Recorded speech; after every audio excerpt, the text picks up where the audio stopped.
చెప్పారు ఈ సీన్లు 6 సీన్లు ఛాలెంజ్కి 6 సీన్లు రాసి ఇచ్చేసాను 3 రోజులు ఇచ్చేసాను మొత్తం సీన్లు అని అన్నారు కదా.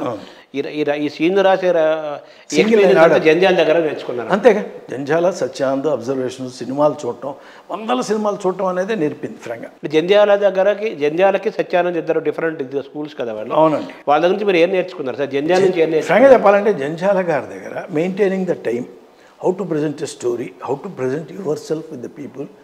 పర్టికులర్లీ ఒక సీన్ డీల్ చేసేటప్పుడు దీనిలో హ్యూమర్ ఎక్కడ వస్తుంది, ఇది ఎంత చాలు, ఎక్కడితో ఒక విప్పకుండా ఉండాలి కానీ పూర్తిగా విప్పేకల్లా నేను అర్థం చెప్పాలి అక్కర్లా, కొన్ని సజెస్టివ్గానే చెప్పచ్చు. అవి నేర్చుకోగలిగాను. సత్యానంద్ గారి దగ్గర the way in which he behaves with every one totally different, unique. ఒక మనిషిని సినిమా ఫీల్డ్లో ఎలా ఉండాలి అన్న దానికి ఒక డిక్షనరీ సత్యానంద్ గారి బిహేవియర్.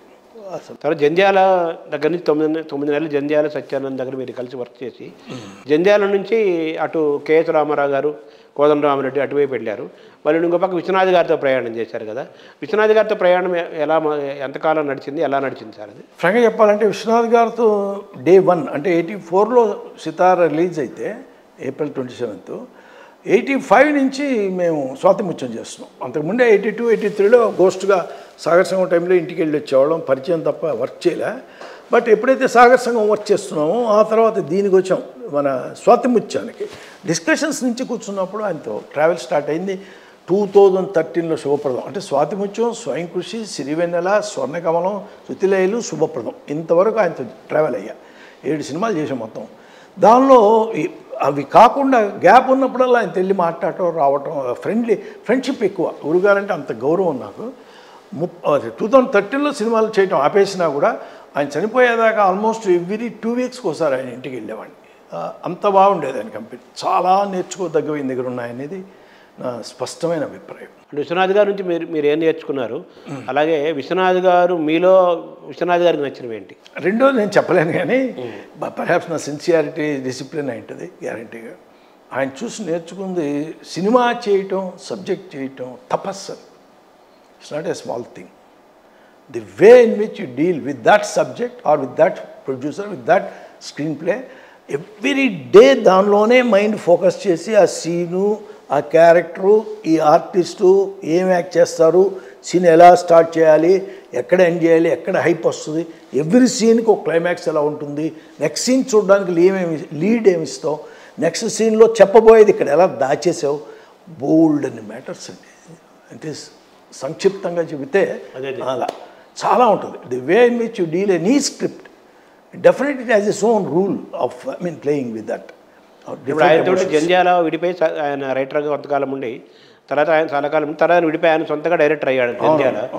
తర్వాత అక్కడ ఈ writers, screen play writers, dialogue writers అనేది ఆయనకు రిక్వైర్మెంట్ కూడా ఉంది కదా. సో ఆ జంధ్యాల గారు వెళ్ళిపోయిన తర్వాత ఆ రిక్వైర్మెంట్ మీ ద్వారా కొంత ఆయన ఫుల్ఫిల్ అయ్యింది. 100% అనుకోవచ్చా? అవును, 100%. అది నేను ఉన్నంతకాలం 3వ రైటర్ లేడు, నేను ఆయన తప్ప 3వ వాళ్ళ ఏ రోజు పిలవాల అలాగే అన్ని సినిమాలు ఆయన చేశాక. నేను ఆయన చేసిన అన్ని సినిమాలు 7 సినిమాలు చేసాం. మా అయితే 2 సినిమాలు బయట, స్వాతికరణ నేను చేయలే, సూత్రధారులు నేను చేయలే, నాకు సంబంధంలో. మా గురువు గారు చేసిన ఇది అదేంటి ఆపద్బాంధవుడు నేను చేయలే, నాకు సంబంధం. 3 సినిమాలు చేయలే, 10 సినిమాలు చేస్తే 7 సినిమాలు నేను చేశాను. సో వాటిల్లో ఒకటి స్వాతికరణ టైంలో నేను మహేష్ భట్ క్రిమినల్ చేస్తున్నా, on the set all the time ఉండాలి. అలాగే విలన్ చేస్తున్నప్పుడు యువతలైన సూత్రధారులు చేస్తున్నారు. సో నాకు కుదరకి వెళ్ళలేదు కానీ ఆయన రామ్మని పిలవకపోవడం అనేది జరగల, అట్లా జరిగింది. అంటే విశ్వనాథ్ గారితో కంప్లీట్గా మీరు జర్నీ స్టార్ట్ అయినప్పటి నుంచి ఎవరి వరకు శుభప్రదం వరకు అన్ని సినిమాలు హాయిగా కూడా ఉన్నాను. ఆయన కూడా క్లారిటీ ఉంది. ఏమనంటే నన్ను బాగా ఇతను ఫాలో అవ్వగలడు, అతను సెట్లో ఉండాలి, మిగతా వాళ్ళు మీ ఇష్టం, అతను ఉండాలి, ఏం మాట్లాడుకుంటారో మీరు రేటు వాళ్ళతో మాట్లాడండి, ఇట్లా మాట్లాడేవాడు ఓపెన్గా. మేము శుభప్రదం కూడా అంతే. మేము హాయిగా వైజాగ్ వెళ్ళాం, శ్రీకాకుళం వెళ్ళాం, గుంటూరు వెళ్ళాం, అక్కడ అల్లప్పి, కేరళ వెళ్ళాం. మొత్తం షూటింగ్ 55 రోజులు నేను వెంబటే ఉన్నాను. శుభప్రదం ఒకటి బాగా ఫ్లాప్ లాస్ట్ సినిమా 2010 సరిగ్గా ఆడ. మెయిన్ రీజన్ కొత్త అబ్బాయి వేసినా బాగుండేది. కొత్త అబ్బాయి నరేష్ చేశాడు. నరేషన్ చేసినప్పుడు జెనీలియా వేసి ఉంటే బాగుండేది. ఒక ప్రూవ్డ్ హీరోయిన్ వేసి ఉండాలి. అది కొత్త అమ్మాయిని వేసి ఇటు వేయటం కొంచెం కొన్ని కారణాల వల్ల తర్వాత తెలుస్తుంది కానీ ముందు తెలియదు. తర్వాత ఇప్పుడు మీరు విశ్వనాథ్ గారితో మీ ప్రయాణం, విశ్వనాథ్ గారి సినిమాలు అనగానే గుర్తొచ్చే కేవి మాధవన్ గారిలో కొన్ని పేర్లు, ఆయన మ్యూజిక్ ఇవన్నీ. అలాగే మీరు స్క్రీన్ పే డైలాగ్ రైటర్గా మీరు విశ్వనాథ్ గారితో చాలా ప్రయాణం చేశారు. జంధ్యాల గారితో మీ ప్రయాణం మొదలైందని చెప్పాలి. అవును, రమాయక చక్రవర్తి అలా ఉండగా జంధ్యాల గారితో మీ సినిమా మెడ్రాస్ ప్రయాణం. మెడ్రాస్కి పిలుచుకొచ్చింది జంధ్యాల గారే. ఆయన ముద్దమందారానికి వెళ్ళాకే అమాయక చక్రవర్తి తోడు నీడ వచ్చాయి. కానీ స్టార్టింగ్ తీసుకురావడం జంధ్యాల గారితోనే 9 సినిమాలు చేసే వరకు అసలు ప్రపంచం తెలియదు. 9 నెలలు వర్క్ చేసేదాకా 14 సినిమాలు జంధ్యాల, సత్యానంద్. కంపారిటివ్గా ఆ పీరియడే నాకు రియల్గా ట్రైనింగ్ స్కూల్ లాగా. ఆ తర్వాత ప్రాక్టికల్స్ ఇక్కడ ఏమైంది అంటే జరిగిందని ప్లాన్ చేయలే. కంప్లీట్ అవుట్డోర్ సినిమా అమాయక చక్రవర్తి, పుట్టన కనగల ఒరిజినల్ మేకర్. ఇంకోటి కంప్లీట్ ఇంటీరియర్ అంటే శోభన్ బాబు, సరిత, రాధిక లాంటిది గుల్జార్ గారు ఒరిజినల్ డైరెక్టర్. ఒక గుల్జారో ఒక పుట్టన్న చేసిన సినిమాలకి కంప్లీట్ అవుట్డోర్, కంప్లీట్ ఇండోర్ స్టార్స్తో ఇక్కడ. అదేమో కొత్త వాళ్ళు చంద్రమోహన్ విజయశాంతి. సో ఆ ఎక్స్పీరియన్స్ కూడా తర్వాత నాకు బాగా ఉపయోగపడింది. అంటే ఇప్పుడు జంధ్యాల డైరెక్టర్గా మరి చాలా సినిమాలు తీశారు, కొన్ని చాలా సూపర్ డూపర్ హిట్స్ అయినాయి, కానీ కొన్ని ఫ్లాప్ అయినాయి, కొన్ని యావరేజ్ గాడే, అది అందరికీ జరిగేది. జంధ్యాల గారి డైరెక్షన్లో వచ్చిన సినిమాల్లో మీ తర్వాత సినిమాలు మీ పాత్ర ఏముంది? కంపారిటివ్గా విచిత్రం అనే సినిమా తప్ప 4 స్తంభాలు అదే అని వాళ్ళు 4 స్తంభాలు ఆడ తర్వాత చేశారు. ఆ 2 సినిమాల్లో నన్ను పిలిచాడు ఆయన, కూర్చోయా డిస్కషన్స్కి అని రమ్మన్నాడు. కూర్చున్నా, వర్క్ చేశాను.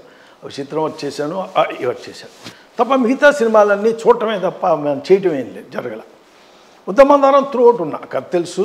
నేను ఒక వెండితెర నవల రాసేదానికి, అది జ్యోతిచిత్రలో ధారావాహికగా 16 వారాలు వచ్చింది, ద మేకింగ్ ఆఫ్ ముద్దమందారం. అది జంధ్యాలకు ఎందుకు దూరం అయ్యారండి? అది అంటున్నాడు.